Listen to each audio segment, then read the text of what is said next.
Welcome to The Practical Intuitive, where each Monday at 2 p.m. Pacific, 5 Eastern, where host Robin Fritz explores mind, body, and spirit for the real world. Because we are all intuitives and healers, and we must all learn to love ourselves and live that love every day. Robin is a trained and certified intuitive and spiritual consultant and hypnotherapist with an international practice based in Seattle, Washington. As the Practical Intuitive, she covers personal and business intuition, animal communication, mediumship, space clearing, past life regression, shamanic insights, energy healing, soul choice. It's all here. Readings, healings, and funny, warm, thought-provoking conversations. It's Robin Fritz, the Practical Intuitive, helping you mastermind body and spirit for the real world. No ifs, ands, buts, or BS ever.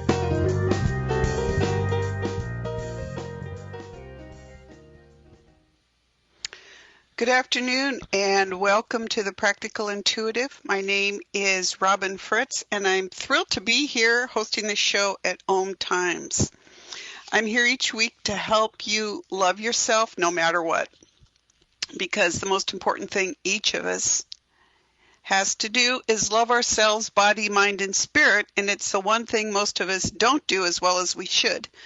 And I'm preaching about it because I should know. I'm at the top of the list of those who didn't know enough about loving myself until I had to fight through disaster to do it. So today we're going to be talking about a subject near and dear to my heart, and I know to the hearts of many people out there, OMTimes listeners and Seattleites, where I'm calling from. Seattle, Washington happens to be famous for the fact that we have more dogs in the city than children, which means only that we get out a lot, perhaps. But today we're talking about animals as family members. So it's all about animal families today. If you'd like to comment on what you think about animals and families and what they mean to you, or questions and comments, or if you'd like a brief intuitive reading and healing for you and an animal, please call in 202-570-7057. Let's talk about the human-animal bond and what it means to live with animals as family members, including, for this audience in particular, what it means for their soul growth and ours. Plus, we'll welcome our sponsor, Terry Kent of AmberstonePets.com. Terry creates natural flea and tick collars with raw Baltic amber. She'll be joining us at the half hour. That'll be a fascinating conversation. So, for those who want to talk about the show or ask questions and are shy about coming on, you can email me at my website, robinfritz.com. It's Robin, R-O-B-Y-N, Fritz, F-R-I-T-Z.com. Leave your question, your comments, and I'll bring it up at the following show and or at the Facebook Live session that I do every Tuesday morning at 11 o'clock Seattle time. So, animals as family members. It used to be that we thought of animals as pets, and many people still do, and maybe that's still in many conversations and in many places still the main way we think of the animals that live with us, our animal companions. And certainly our bond with animals started eons ago. The speculation is that wolves and humans got together about 10,000 years ago when they suddenly figured out how to work together to keep from starving to death. That's what I call humans and animals bonding from ancient necessity. And of course, as you all know, since then, we've what we call domesticated animals for many purposes, for food, yes, but to help us plow fields, transport us, help hunt and guard, and it's one reason why humans have become the dominant species on Earth. We've learned to control other species. But, it's interesting to think about as a side thing. every single dog on this planet, from a Chihuahua to a Great Dane, is descended from one female wolf. At least that's the current speculation. And when you think about that, that's really a lot of dogs. A lot of dogs going back to one host animal. And thinking about thousands of years of living with animals, while we still employ them in jobs with us, most of us look upon them as companions these days and bring them into our homes. Yes, they still have sheepdog trials. They still have herding dogs. We certainly have the search and rescue and the police dogs and all kinds of uses for our dogs out there, as well as farm animals. But when we think about them as companion animals, what is the first thing that comes to mind for you?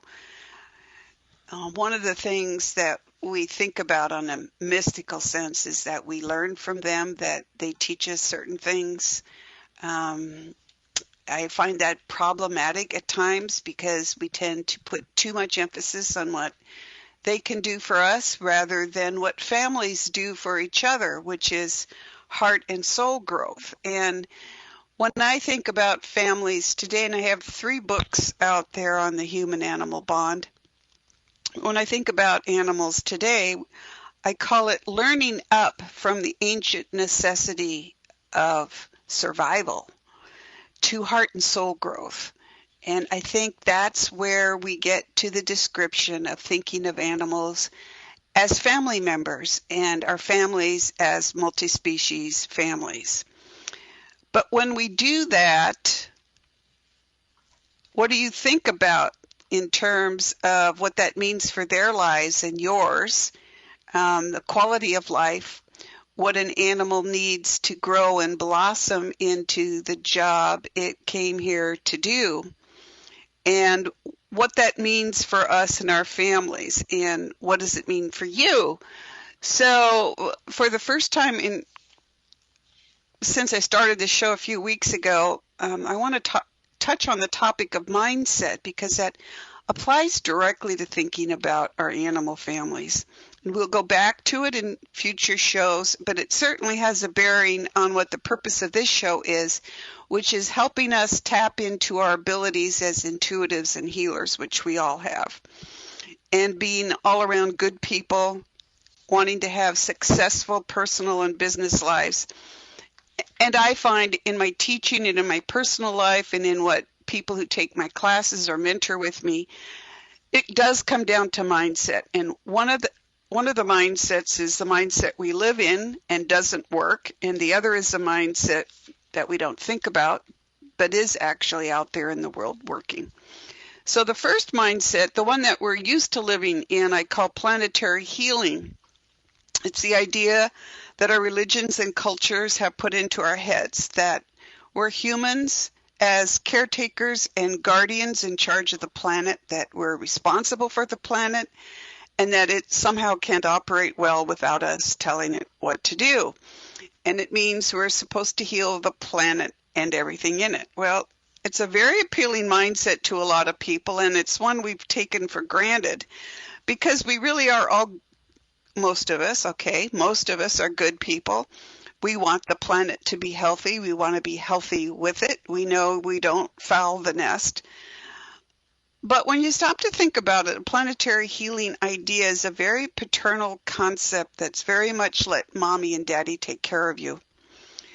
And it's kind of a big yikes for you, right? Because it keeps us from living the way the rest of the planet lives, and it isn't true. So then what? Well, the mindset that is true and that really works is what I call planetary connection. And in future shows, I'll talk about how I stumbled onto that by working with oil spills and volcanoes and hurricanes, weather and land systems.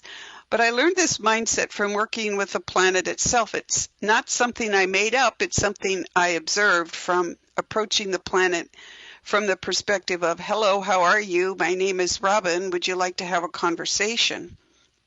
So planetary connection knows that everything is alive, that things we see and don't see. From our animals to our homes, from the planet itself to the radio waves they show us coming to you on.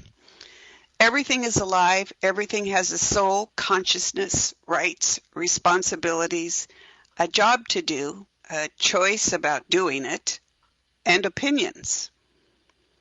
So it means that humans are equal with all life, not superior to it, not in charge of it, and not inferior to it, as we tend to think when we think about spiritual guides and divas and gods and goddesses. So all of us, no matter what the body we're wearing, has a job to do, and all beings have jobs to do, including the animals we live with. And so that brings us back into the conversation of discussing our animals as family members and not just pets.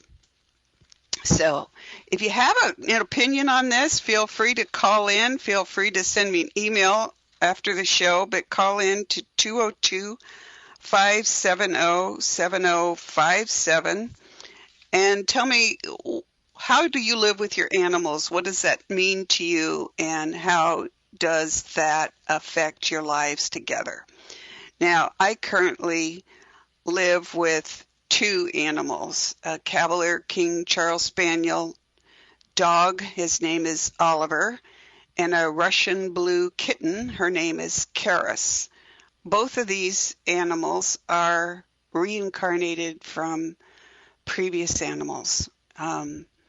Oliver is my dog who died, Alki, who died in November of 2014, and Karis is the reincarnation of my cat, Grace the cat, who died last September 2016. And what is the purpose of them coming back into my life? What is the purpose of an animal coming back into your life, as seems to be happening with regular frequency among my clients, among people I run into on the street? And what does that mean for their families and for their soul purpose?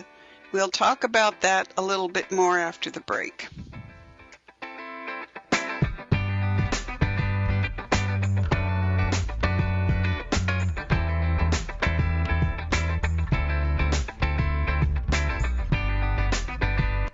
Your conscious connection to a more mindful world. OMTimes Radio. IOM FM. Change and growth are part of natural life and also part of your spiritual life.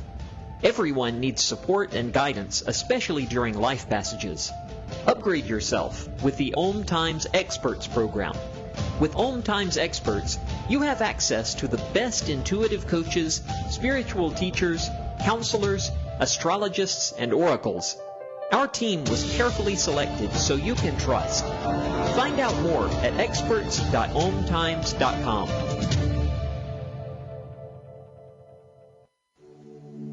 Join me, Tammy Adams, intuitive life coach and spiritual healer, for my new show, Karma Talk. Learn how to get rid of your karma so that you can start living the life you are meant to live. I am not going to tell you what you want to hear, but what you need to hear. Join me on Wednesday at 12 p.m. Eastern Time for Karma Talks on OMTime Radio. This segment of The Practical Intuitive is brought to you by Terry Kent of AmberstonePets.com. Years ago, Terry struggled with fleas and ticks on her 4 dogs but ruled out pesticides. Then she heard about raw Baltic amber. A fossilized tree resin, raw Baltic amber has been used for years in Europe to protect cats and dogs from fleas and ticks. Terry founded AmberstonePets.com 8 years ago to offer safe, organic, and beautiful pet collars that naturally repel fleas and ticks. How?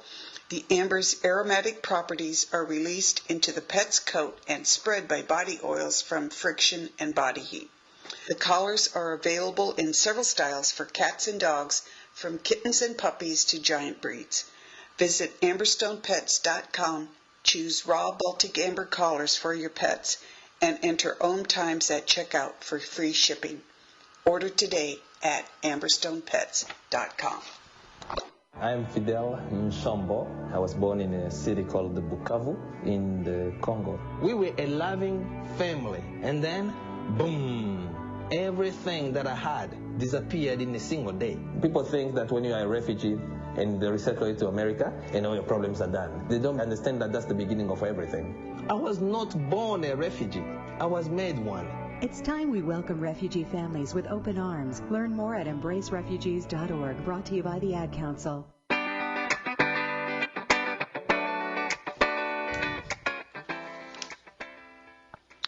Welcome back to the Practical Intuitive Mind, Body, Spirit for the Real World. My name is Robin Fritz, and I'm thrilled to be your host today. And we're talking about animals as family members. So we've covered the mindset idea. And if you're thinking about animals as family members, and I know this from people who just walk around and say, yeah, my animal is my kid, my family, whatever you want to call it. What you're doing is you're bringing them into your home, and a couple of things happen after that. If you're looking at the mindset of planetary connection, which talks about heart and soul growth, you're bringing an animal into your home for your benefit and theirs as well. I mean, the number one thing I've seen in working with animals and their families, whether as an intuitive or just as a practical friend, hey, here's what's going on, is animals have needs, okay? So here's the thing. There's a family. You may have human children. You may have animal children. Call them what you will, family members, okay? But what does that mean for them and for you? Sure, there's a hierarchy in every family. You know, I regret sometimes that my animals don't drive or shop for groceries. I mean, wouldn't that be cool? So, sure, you're kind of in charge of the family. You're the one that pays the bills. You're the one that drives the car. You're the one that makes sure everybody is healthy and happy and on the same page. But how does life play out in that scenario when everybody is a family member, no matter the species? And how does the family evolve? So then you're talking about how do you connect with them. Now in August, I think it's August 10th, I'll be doing a paid webinar through OMTimes at Learn It Live on animal communication, but also on animals as family members. And yes, there's a lot of sentiment around it. We get very attached to our animal family. We get very attached to our friends and our human family members. And we take care of them equally. And in the case of animals, we're grateful that we don't have to pay for college for dogs and cats, right? But with animals, you have one thing you don't usually have with other humans, and that's that their lives are shorter, so the heartbreak is inevitable. And people say, don't bring that up. Don't talk about heartbreak. Well, you know, you need to if you're living with animals. And this hit home with me recently. Oliver, my Cavalier, is 2, and Karis, the cat, came a lot earlier than I expected. She's been with us 3 weeks now. And in welcoming each of them into my home, I was remembering the ones who had died. The dogs, Murphy and Alki, my Cavaliers, my first 2 Cavaliers, Murphy Brown and Alki. And what a great family I had. 3 beautiful animals, 2 dogs and a cat. And the interesting thing was, as I was welcoming the new family members, I was grieving the old ones. And you learn that that's part of life, true, but it's also part of your growth and their growth. Could I make room in my life to love another animal in the same way I loved those first 3? And I hope that's proving to be true, yes. And we learn to enjoy the moments with them and treasure the time we have with them, because in reality, that's what we're doing all the time, no matter what. But the first thing that we need to do when we're talking about animals as family members is get to the practicalities, and that's what a lot of people don't get to when they start talking about them as little gurus in angel wings or whatever, here to be our spiritual teachers. And is that really the right thing to be thinking? In what kind of a burden does that place on them? and what have they chosen to do with those bodies. So no matter your philosophy and how you think about that, you're still dealing with animals. You're still dealing with a species. So for a dog, you need to know whether that dog likes other dogs. You need to get it trained to walk out on the street properly. You need to understand what the health needs are, dogs and cats, horses, whatever they are, bunnies, ferrets. I've talked to a few ferrets in my time, turtles. What is their health needs and what are its behavior and personality? How do they interact with other family members? I have this ideal in my head that they're all going to get along and love each other perfectly and, not have personality conflicts or not have species conflicts. And that's like not very bright, Robin, because they do have conflicts, just like your human family members have conflicts. So you stop to think about distinguishing between pets and family members. What is going through your mind and theirs when you want to do something. So kind of the way I like to think about the difference between pets and family members is say, okay, you come home from work, you plop into your recliner, and you want your dog or your cat to just, sit in your lap, be a little cuddle bug and hang out with you, as maybe you just like lap time. But when they're part of a family, things change, because now when you sit down in your recliner, and invite your dog or cat or whatever to sit in your lap. If it works for you, right? It's hard to imagine, an Irish wolfhound as a lap dog, but, you get the idea. Or you might even notice them looking at you really expectantly, and you realize that they want to sit on your lap because you've recognized that behavior over time, and you're getting to know what their facial expressions mean, what their body language means, because believe it or not, you're always communicating with your animals and not just telepathically having conversations with them. So if they're a family member, you invite them to sit on your lap and then you expect whatever happens next. So just like you do with any family member who thinks and reasons and chooses to please themselves and maybe you too. So, but when you're living with animals as family members, it gets more complicated because, well, yes, and life gets more interesting, but it gets more complicated because you're living in close quarters day in and day out, and you're considering their feelings and needs, what they want and know, and what brings you together and keeps you there and why. So I think a lot of people are starting to recognize that their animals are thinking for themselves and behaving in ways that match their thinking, and it's kind of up to us to figure out what that is. But these are very observant people, and I'm sure the OMTimes listeners are right there with me and going, yeah, I've noticed that about my cat or dog, or if you don't have a pet, maybe an animal companion. Maybe you've noticed that with your friends' animals. What are they thinking? And what kind of a response do they have to you? And then when you start thinking about that and where their families are, then you want to know about, okay, what's the reason for them being here in the first place? And what's their sole purpose? And that's what a spiritual community like OMTimes offers you, is the space to explore soul purpose, not just yours, but today, as we're talking, our animal family members, what is their reason for being here with you?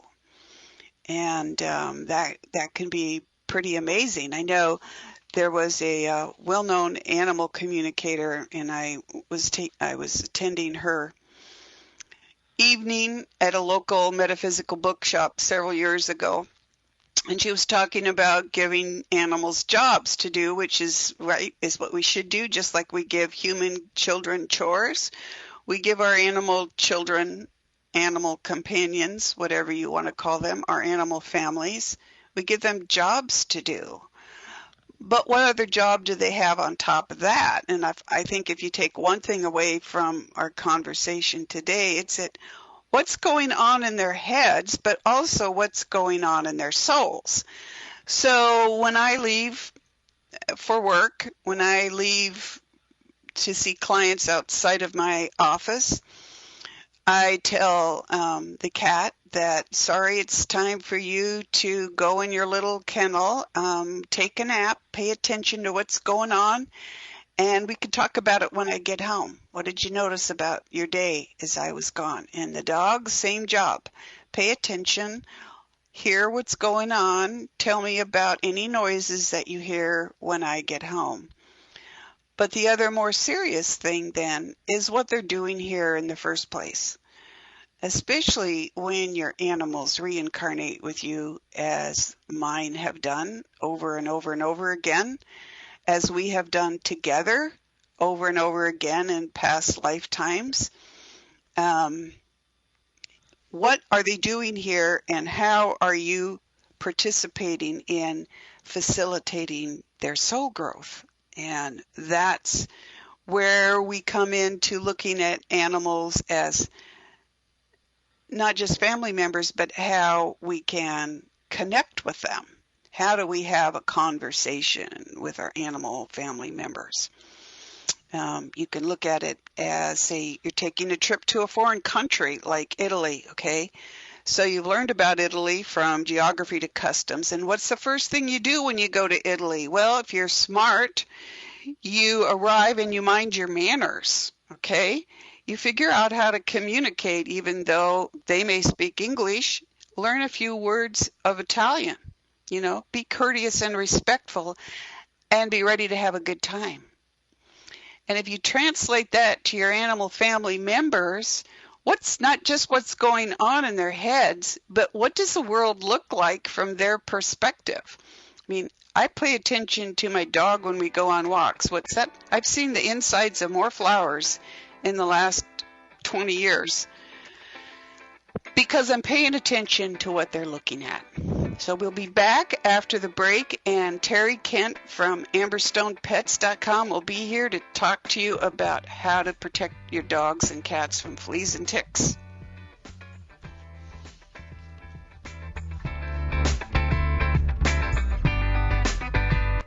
A conscious lifestyle for a mindful life. OMTimes Radio. IOM FM. Ascending Hearts is no ordinary dating site, but a spiritual dating site with a purpose, to link you with your soulmate. We engineer the serendipity so you can trust that you will attune with someone that has the same matching vibration as you. Ascending Hearts, the conscious dating site for the spiritually aware. Try Ascending Hearts for free. AscendingHearts.com.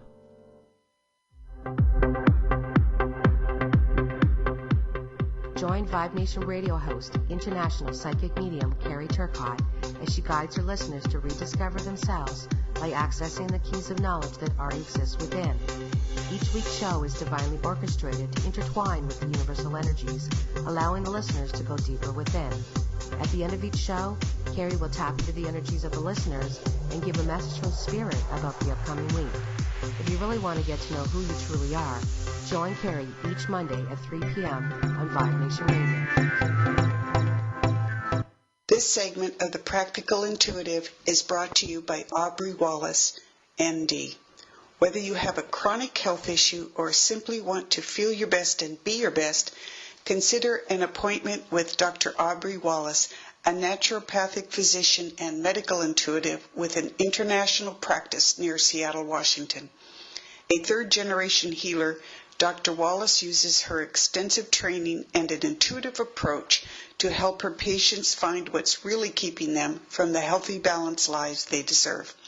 Her compassionate approach treats the whole patient, body, mind, and spirit, using therapies from homeopathic medicines to energy healing. She helps you as her patient to love being you. Dr. Wallace works in person or by Skype. Learn more about her work at lovebeingyou.info. Mention this ad and receive 15% off a medical intuition session.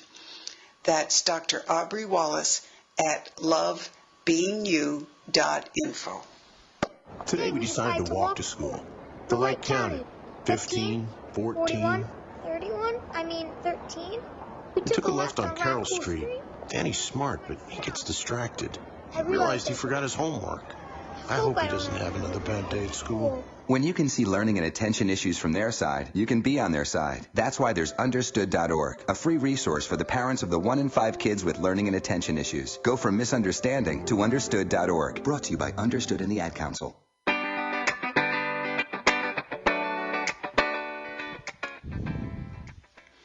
Welcome back to the Practical Intuitive Mind, Body, Spirit for the Real World.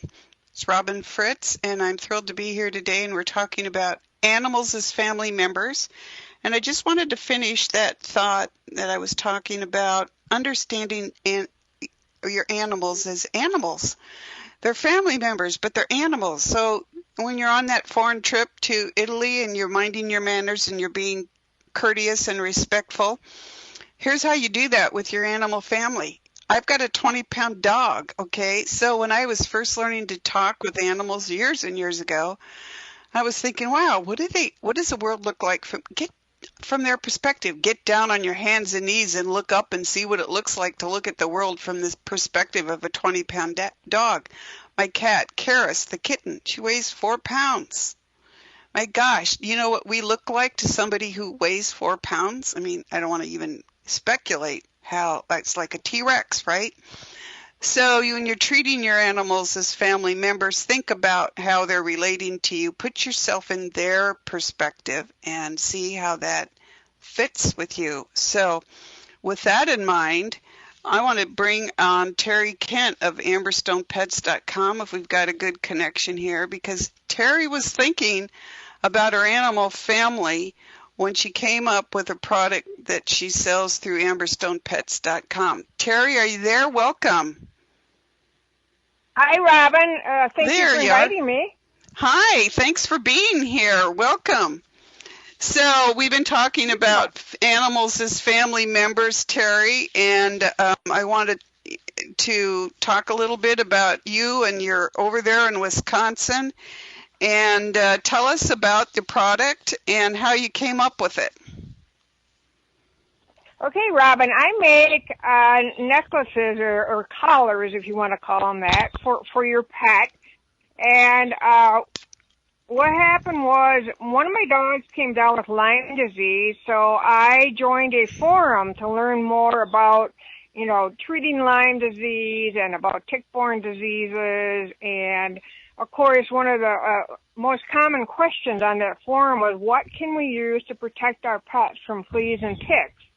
And with all the chemicals and pesticides out there, everyone was, just yearning for a good something to use besides putting pesticides on their pet. And someone had said, well, I use an amber collar. I got it from Germany or Sweden, and it works great.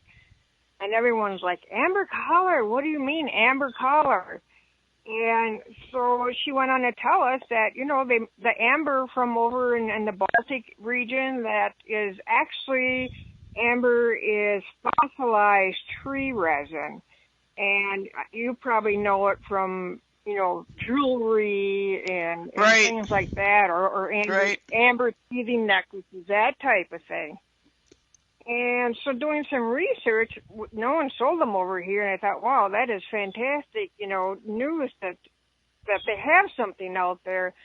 So after doing a bunch of research and conferring with different amber people that sell amber and American Amber Society, I got a hold of some of my own amber, and I started making them, and it just I like to bead and do crafty things, and it just kind of took off from there.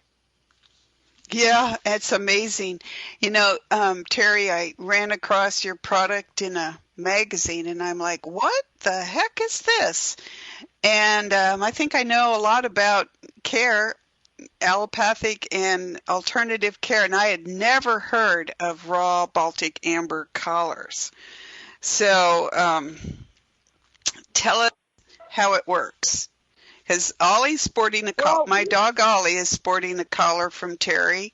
And calling it collar, I do want to call it a necklace, because we want to tell people that they do not substitute for your traditional dog collar. You're still going to have a regular collar with tags on it. These collars aren't designed to support a tag. So tell us how it works. Well, what it is, amber is a fossilized tree resin, like I said before, and it's from a conifer tree. And it's, it can be up millions of years old because it's fossilized. It actually was a conifer, it was a tree sap. Right. And it has a resinous smell to it. And you must use raw amber. In other words, a lot of the amber that you see on jewelry has been tumbled or heat treated, and all the outer layers and the good properties that we want on the amber, it has been removed because of that to make it shiny. So from the heat treating smell right, and the resinous smell from the amber is naturally gets into your dog's fur and on their coat from the warmth of their skin and their skin oils, and it's kind of distributed around onto their fur, and that's what, without getting into a lot of chemistry, there's, other things on the amber that people like to use for pain relief, but we'll get into that some other time. But there's basically the amber gives off the resinous smell, and it helps to repel the ticks and the fleas from the dog. And it's, right. It is typically humans can't smell it. It's not like it has a strong scent. All right, okay. Yeah, here I am. So I want to point out to people that, like, Ollie has been sporting his collar for like 2 months now, maybe more, I can't remember. Right. But first of all, the collars are really cool looking. I mean, they're beautiful. They don't weigh very much, so they're not, creating a weight on the dog's neck like you might be worried about some collars. But the smell that you're talking about, Terry, there's no smell to humans. I mean, there's just nothing that is adding to the environment like, Lysol adds with your cleaning the sink or any kind of incense that you use. But the fleas and the ticks, they notice the smell. Exactly. I mean, insects and, they have a very, very sensitive smell. I mean, the scent, you're not even going to notice it.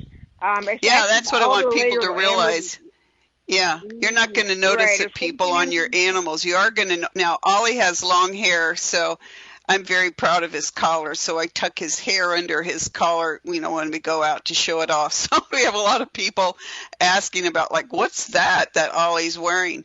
I do take it off to bathe him, and until he's dry, just to keep it. But when you think about now, I've seen one tick in my entire life. I'm a city slicker, so I'm not out in the woods with my dogs. I was one time and found a tick on my first Cavalier Murphy, and I had to call somebody. It was like, what is this thing on my dog? It's like, I had no experience with ticks, and fortunately, the area that I live in, Seattle, we don't have that problem. But you can go into the woods around here, and you'll have that problem.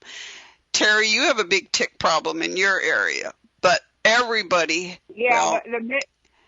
everybody has a flea problem. I'm sorry? Yep. Go ahead. Fleas tick south, and we have a lot of ticks in the Midwest, a lot of ticks on the East Coast. I have a lot of customers, from the East Coast also. Right.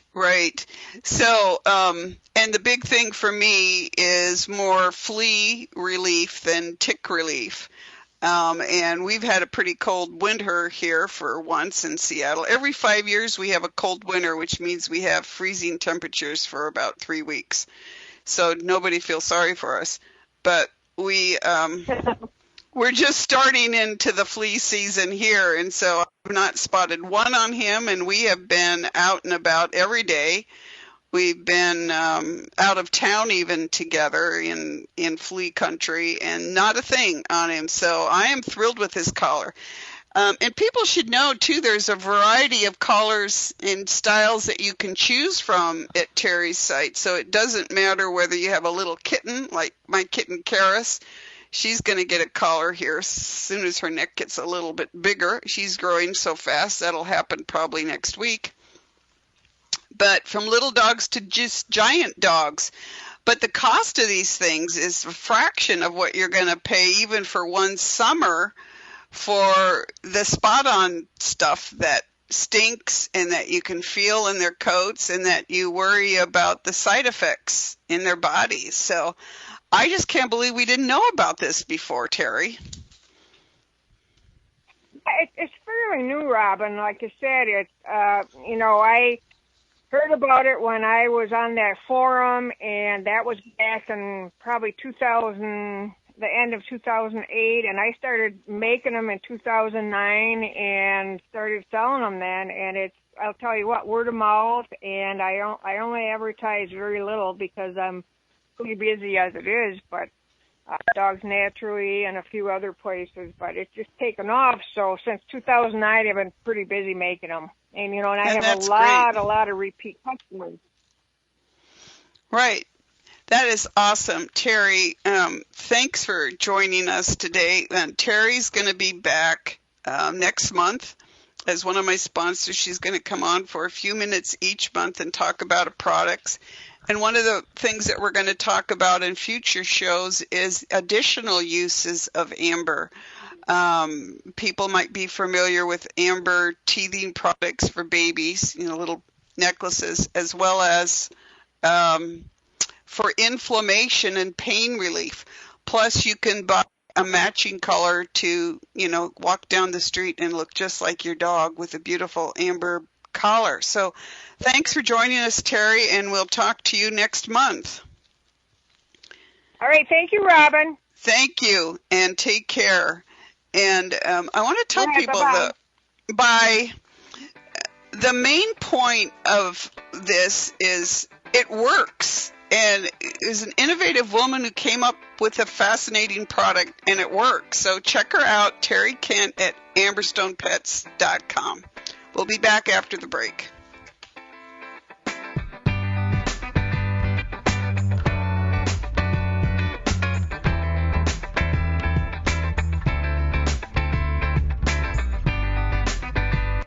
Free your mind. Expand your soul. OMTimes Radio. IOM FM. Humanity Healing International is a small nonprofit with a big dream. Since 2007, HHI has been working tirelessly to bring help to communities with little or no hope. Our projects are not broad mandates, nor are they overnight solutions, but they bring the reassurance that no one is alone and that someone cares. To learn more, please visit humanityhealing.org. Humanity Healing is where your heart is. Hi, I'm Kelly Fox, host and astrologer of The Astrology Show. Each week, I'll give you access to the current transits, which are a valuable tool that provide astrological information to help unlock the potential each of us has. Understanding the stars can help steer us in the right direction to make better informed choices. So if you're wondering what's going to happen in your week ahead, be sure to tune in to The Astrology Show for guidance, Mondays at 9 p.m. Eastern Time. This segment of The Practical Intuitive is brought to you by Rosie Gremmert at ICanDoHeartThings.com. When was the last time nothing was holding you back, physically or emotionally, from the good you want to do for yourself and for the world? If you want to feel great and make it last, Rosie Gremmert will use her decades of experience and expertise as a certified essential oil therapist, certified holistic health coach, and certified grief support specialist. To create the best version of you, just email Rosie at ICanDoHeartThings.com and put OMTimes in the subject line. You'll get access to Rosie's exclusive I Can Do Heart Things 30-Day Courage Dare and get 25% off all purchases. That's Rosie at ICanDoHeartThings.com. You're not wired to have a response to this sound. You're neutral to it, and you can hear it repeatedly without feeling anything. But when we introduce a new stimulus, save the food, we've achieved pulling a natural or inborn response from you. Save the food, because 40% of all food in the US never gets eaten. Save the food, Cook it, store it, share it. Just don't waste it. For tips and recipes, visit SaveTheFood.com. Brought to you by NRDC and the Ad Council.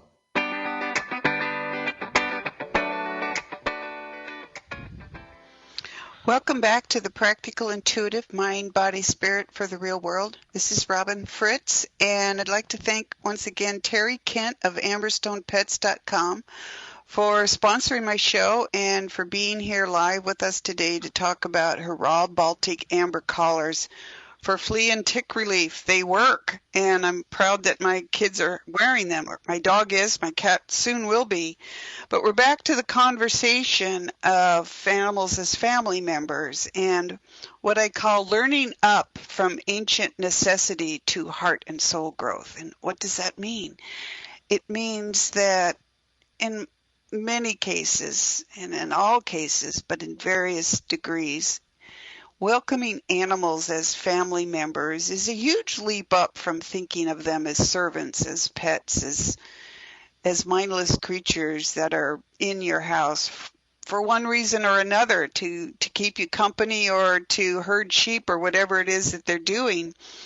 But what is their sole purpose, and how can you support it? You know, the first thing that is the sole purpose for all of us in a family is to be a family member, right? We're here, we're creating a family together, we're learning to give and take within the context of a family. It can be a little bit difficult with animals because we need to learn to understand them as animals and take away the romantic notion of them being healers, of course, and thinking of them as, what do they need to be family members? They need to be cared for, obviously. As I learned with my first Cavalier, Murphy, somehow animal care has become extremely complex, and we have to be advocates for their welfare, from not just the food they eat and what's in it, but the vaccines and the chemicals and walking them on lawns that have been fertilized and so on. So I've learned about veterinary protocols. I've learned about what happens when certain things go wrong and how to take care of it. And I spend quite a bit of my day helping people with their animal families. You think about that, and you think about that's how animal communication got started. I mean, long time ago, all of those of us who work today as professional intuitives, right? We kind of owe it to the people who started with animal communication a long time ago, back in the 70s anyway. And people thinking that, wow, you know, we can actually telepathically talk with an animal, find out what it's thinking or feeling and what it's up to. And that's thinking of them as feeling beings rather than objects or something beneath you, when you start to regard their feelings and want to know what they're thinking about. Now, I mentioned earlier that a friend of mine who's a very well-known animal communicator was doing this workshop, and she talked about giving them jobs, and then she looked at me and laughed, and she said, well, Robin's animals have cosmic jobs. Yes, they do. Their jobs are beyond the normal animal family member jobs. And my agreeing to these two new animals being in my life was something that we all need to understand.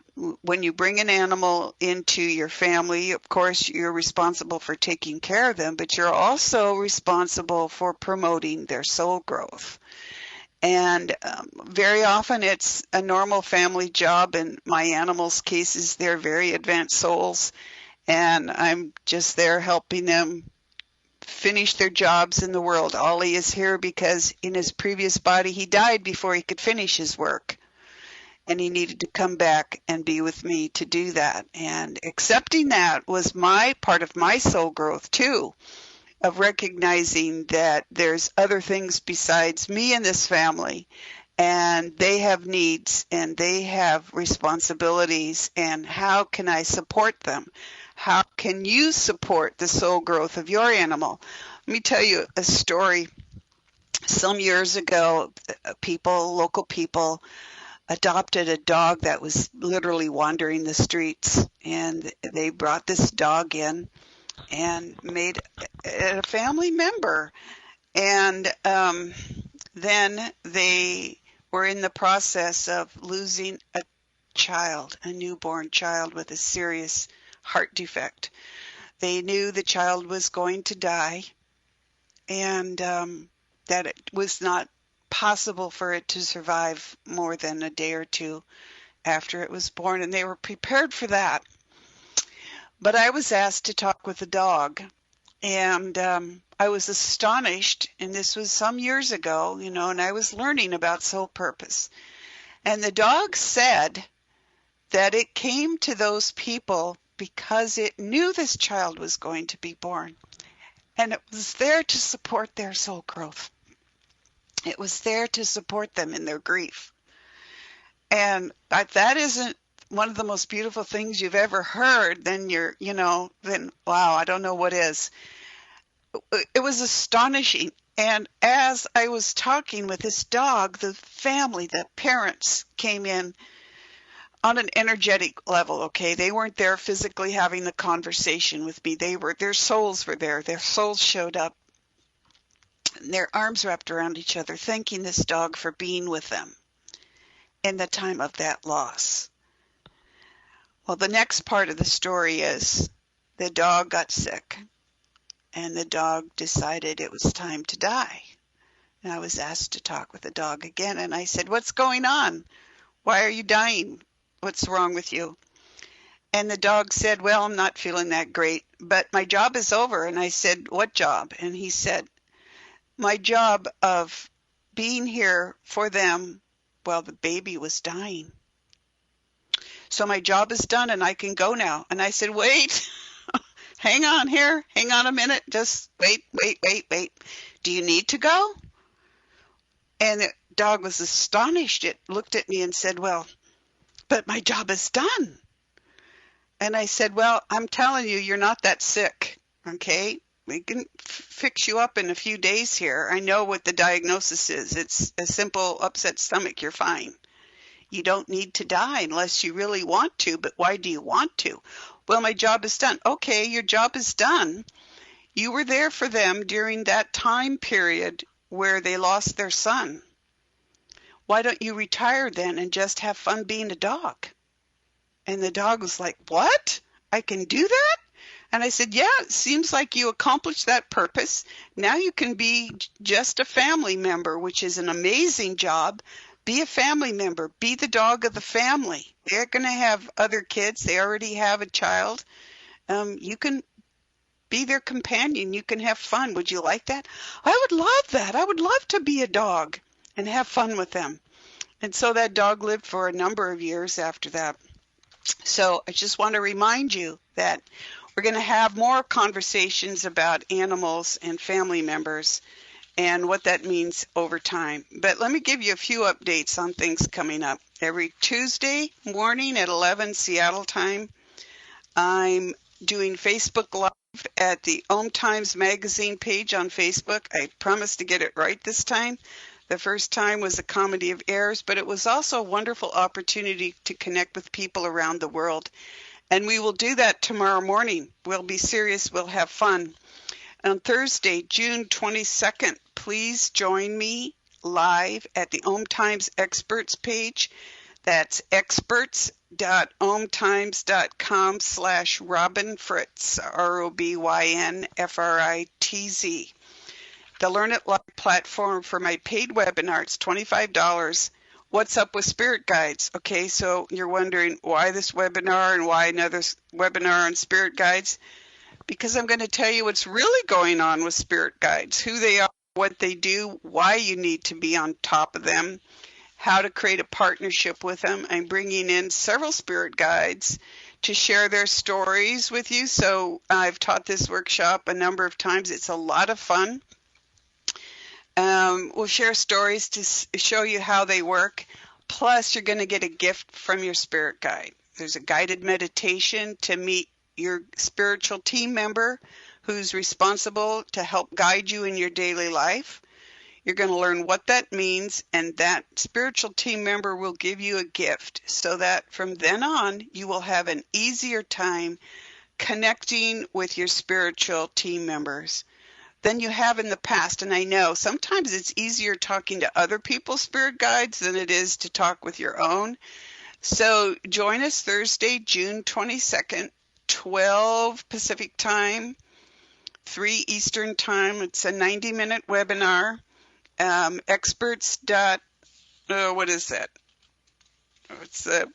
It's webinars, experts.omtimes.com/Robin Fritz, ROBYNFRITZ. So it's summertime. Thursday, July 13th at 12 noon, we're going to do a paid webinar on working and healing with crystals. I'll show lots of crystals on the webinar, and we'll do really practical things. I'm all for learning how to do things quickly and easily. We'll be talking about crystals for grounding and protection and healing and clearing, which is a big deal. And then on August 10th, Thursday, 12 noon, we're going to be talking about animal communication and our animal family members. So join us.